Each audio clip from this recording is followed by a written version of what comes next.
when people are coming here by airplane in the 9th month of their pregnancy to just drop a baby here, becomes an instant citizen, and then they bring the entire family in from China or India or some other hellhole on the planet.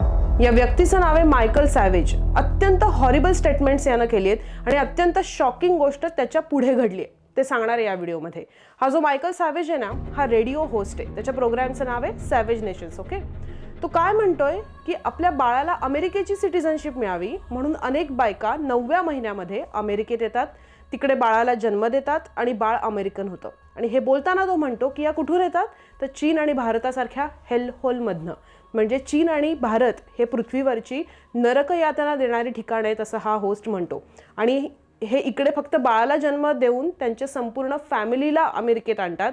म्हणजेच ते अमेरिकेच्या birth right citizenship कायद्याचा दुरुपयोग करतात, अमेरिकेचे कायदे असे वापरून एक्सप्लॉइट करतात असं हा म्हणतोय. हा एवढ्यावरच थांबत नाही.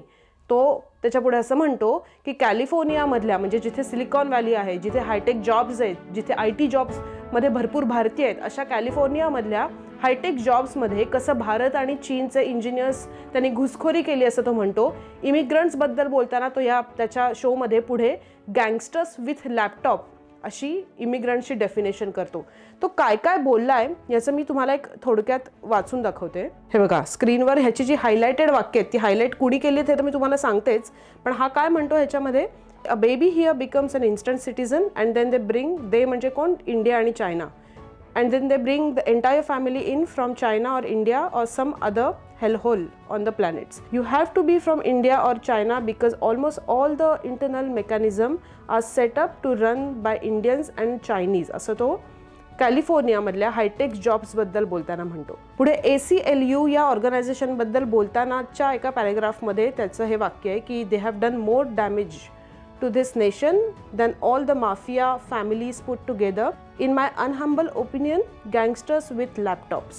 आता ही बर्थ राईट सिटिझनशिप म्हणजे काय याबद्दल पटकन सांगते आणि मग त्या पुढचं राजकारण सांगते. अमेरिकेमध्ये ना सध्या कायदा असा सांगतो की जो कोणी अमेरिकेत जन्म घेतो तो आपोआप अमेरिकेचा नागरिक होतो. हे 14th अमेंडमेंटमध्ये लिहिलंय अमेरिकेच्या संविधानाच्या. अमेरिकेत जन्मलेला प्रत्येक व्यक्ती नागरिक आहे. म्हणजे आई बाबा कोणत्याही देशाचे असले किंवा बेकायदेशीररित्या राहत असले तरी बाळाला नागरिकत्व अमेरिकेचं मिळतं जर ते अमेरिकेच्या भूमीवर, अमेरिकेच्या सॉइलवर जन्माला आलं तर. सो सपोज कोणी कॅनेडियन किंवा मेक्सिकन सिटिझन आहे, ते US ला गेले, तिथे त्यांच्या बाळाला जन्म दिला तर त्या बाळाची सिटिझनशिप ही अमेरिकन होते. डोनाल्ड ट्रम्प यांना हे नियम बदलायचे. त्यांचा मुद्दा असा आहे की फक्त अमेरिकेत जन्म झाला म्हणून सिटिझनशिप देणं, नागरिकत्व देणं योग्य नाही. विशेषतः जे लोक बेकायदेशीररित्या आले त्यांच्या मुलांना नागरिकत्व देऊ नये म्हणून आता ट्रम्प काय करू पाहतायत तर ते हा नियम बदलू पाहतायत. 2025 मध्ये ट्रम्प यांनी एक एक्झिक्युटिव्ह ऑर्डर म्हणजे सरकारी आदेश काढला आणि त्याच्यानुसार जर आई वडील अमेरिकन नागरिक किंवा पर्मनंट रेसिडेंट नसतील तर त्यांच्या मुलांना नागरिकत्व देऊ नये असं ते म्हटले. पण अडचण किंवा मोठा ट्विस्ट असा आहे की अमेरिकेचे जे संविधान आहे त्यातली 14th अमेंडमेंट बदलल्याशिवाय हे करणं खूप कठीण आहे आणि कोर्टांनी हा आदेश अनेकदा ब्लॉक केला आहे, थांबवला आहे आणि त्याबद्दलच्या अनेक लीगल फाईट्स आत्ता अमेरिकेत चालल्या आहेत. आणि या बर्थ राईट सिटिझनशिपच्या मुद्द्यावरून हा मायकल सॅवेजनं चीन आणि भारताला हेलहोल म्हटलंय. आणि आता शॉकिंग गोष्ट सांगते की अमेरिकेचे राष्ट्राध्यक्ष डोनाल्ड ट्रम्प यांनी याच्या होला हो मिळवलंय. येस, 22 एप्रिलच्या अमेरिकेतल्या संध्याकाळी 6 वाजता म्हणजे भारतात तेव्हा 23 एप्रिलचे पहाटेचे 3:30 वाजले होते, तेव्हा ट्रम्प यांनी त्यांच्या सोशल प्लॅटफॉर्मवर एक व्हिडिओ रिपोस्ट केला. तो हा व्हिडिओ होता या माणसाचा. एवढंच नाही, या व्हिडिओची ट्रान्स्क्रिप्ट जी आता मी तुम्हाला वाचून दाखवली ना ती पण ट्रम्पनी त्यांच्या सोशल प्लॅटफॉर्मवर टाकली हायलाइटेड मेसेजसह. म्हणजेच या वाक्यांशी जी आता मी तुम्हाला वाचून दाखवली त्या वाक्यांशी ट्रम्प सहमत आहेत हे त्यांनी जगाला सांगितलं. ट्रम्पची मोडस ऑपरेंडी आतापर्यंत तुम्हाला कळलीच असेल. आधी पोस्ट टाकायची, अंदाज घ्यायचा, जास्त अंगलट आलं तर डिलीट करायची. स्वतःला देवाचा अवतार म्हणवताना त्यांनी असंच केलं. आता ही पोस्ट अंगलट यायला लागली हे ट्रम्पला कळलं आणि त्यानंतर ही पोस्ट डिलीट झाली. पण इंटरनेटच्या दुनियेत एकदा घेतलेली भूमिका डिलीट जरी झाली तरी ती जगभर पसरलेली असते आणि ही भूमिका परत घेणं नसतं. तसंच ट्रम्पचं झालं. मग काय झालं, टायमिंगचा सिक्वेन्स आता मी तुम्हाला सांगते. त्यानंतर भारताची पहिली रिॲक्शन गुरुवारी दुपारी आली. परराष्ट्र मंत्रालय म्हणजे MEAचे प्रवक्ते रणधीर जयस्वाल यांनी गुरुवारी आधी सांगितलं की त्या व्हिडिओबद्दल आमच्याकडे काही रिपोर्ट्स आलेत, आम्ही ते पाहिलेत, पण यावर आणखीन काही प्रतिक्रिया द्यायला त्यावेळेस त्यांनी नकार दिला. जी पहिली रिॲक्शन आली त्यात that's where I live it हे वाक्य होतं त्यांचं सगळ्यात पहिल्या रिॲक्शनमध्ये. या लिव्ह इट रिमार्कवरनं काँग्रेसनं केंद्र सरकारला लक्ष केलं. यानंतर दिल्लीतल्या अमेरिकन एम्बसीच्या स्पोक्सपर्सननं डॅमेज कंट्रोल करायचा प्रयत्न केला. अमेरिकन प्रवक्ते म्हटले की ट्रम्प यांनी भारताचं वर्णन एक महान देश म्हणून केलंय आणि भारताच्या पंतप्रधानांना आपला चांगला मित्र मानलंय. मग गुरुवारी संध्याकाळी पुन्हा एकदा MEAचं दुसरं स्टेटमेंट आलं आणि त्यात फायनल भारत सरकारचं काय ओपिनियन आहे ते कळलं. त्या स्टेटमेंटमध्ये भारत सरकार काय म्हटलं की या कमेंट्स आम्ही सगळ्या पाहिल्या आहेत, US एम्बसीचं आलेलं स्टेटमेंटही पाहिलं आहे आणि हे रिमार्क्स अनइन्फॉर्म्ड, इनअप्रोप्रिएट आणि इन पुअर टेस्ट म्हणजे अपूर्ण माहितीवर आधारित, अयोग्य आणि अजिबात सुसंस्कृत नाहीत म्हणजे असभ्य आहेत. आणि महत्त्वाचं म्हणजे त्या भारत अमेरिका नात्याची खरी परिस्थिती दाखवत नाहीत. पुढे त्यांनी असं म्हटलं की भारत आणि अमेरिकेचे संबंध नेहमीच परस्पर आदर आणि समान हितसंबंधांवर आधारित राहिलेले आहेत. तर हे फॉर्मल स्टेटमेंट होतं भारत सरकारचं जेव्हा हेलहोल म्हटलं गेलं ट्रम्पकडनं भारताला. या फॉर्मल स्टेटमेंटमध्ये डोनाल्ड ट्रम्पचं नाव भारतानं घेतलेलंच नाहीये. डोनाल्ड ट्रम्पनं ही पोस्ट करून अत्यंत चुकीची भूमिका घेतली आहे हे भारतानं म्हटलेलं नाहीये. आणि जे भारत सरकार म्हणते की म्युच्युअल रिस्पेक्ट आणि शेअर्ड इंटरेस्ट वगैरे ते तर ट्रम्पच्या बाजूनं दिसतच नाहीयेत.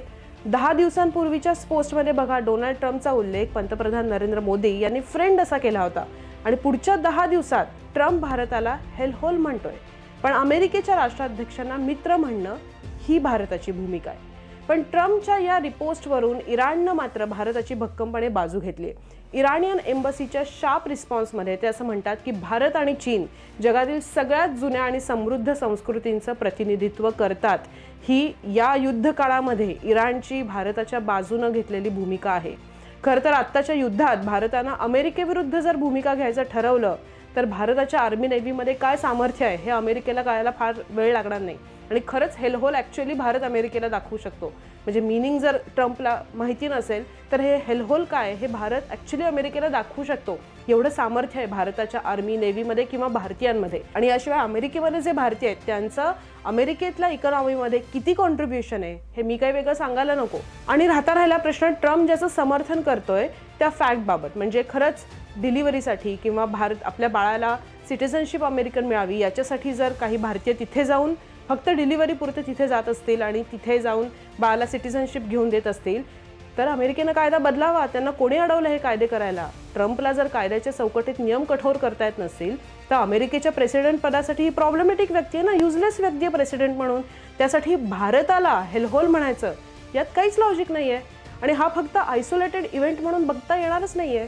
हे नॅरेटिव्ह सेट केलं जात आहे मागच्या अनेक महिन्यांपासून. ट्रम्प यांची ही स्टाईल आहे की देशावर वाटेल तसा शाब्दिक हल्ला करायचा पण नेत्याशी पर्सनल बॉन्डिंग ठेवायचं. हा पॅटर्न बघा वेगवेगळ्या ओकेजन्सला दिसलाय. मी तुम्हाला 2024चं एक उदाहरण सांगते. मिशिगनमध्ये तेव्हा अमेरिकेतल्या फ्लिंटमध्ये एका सभेत डोनाल्ड ट्रम्पनं भारताला व्यापाराच्या बाबतीत ट्रेडच्या बाबतीत व्हेरी बिग अब्युजर म्हटलं होतं.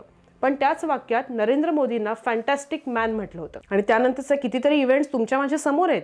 ट्रेड डील ज्या पद्धतीनं ट्रम्पनं समोर आणली त्यांच्या त्या सोशल मीडिया पोस्टमध्ये काय काय एक्स्ट्रा वाक्य होती याच्यावर अनेक एपिसोड्समध्ये आपण बोललोय. भारतानं ऑइल कधी कुठून विकत घ्यायचं, रशियन्सकडनं किती ऑइल विकत घ्यायचं, केव्हा घ्यायचं याची परवानगी अमेरिका कशी देते ही स्टेटमेंट्स अमेरिकेकडनं सतत होत होती. भारत पाकिस्तान युद्धात मध्यस्थीची भाषा ट्रम्पनं लाखो वेळाला केली आहे. हे जे सगळे इन्सिडेन्सेस आहेत ते पाहता ट्रम्प काय आणि कसा माणूस आहे, काय प्रकारचा लीडर आहे हे भारतीयांना चांगलंच कळलंय. मला नाही वाटत की एखादी लॉजिकल सेन्सिबल सामान्य भारतीय व्यक्ती असं म्हणेल की अरे हो ट्रम्प खूपच भारी लीडर आहे, काय दूरदृष्टीचा नेता आहे. म्हणाल तुम्ही असं? मला नाही वाटत असं कोणी म्हणेल. मुद्दा आहे ट्रम्पचे भक्त भारतात पण बसले. त्यांना हे कितपत कळतंय हा डाऊट आहे.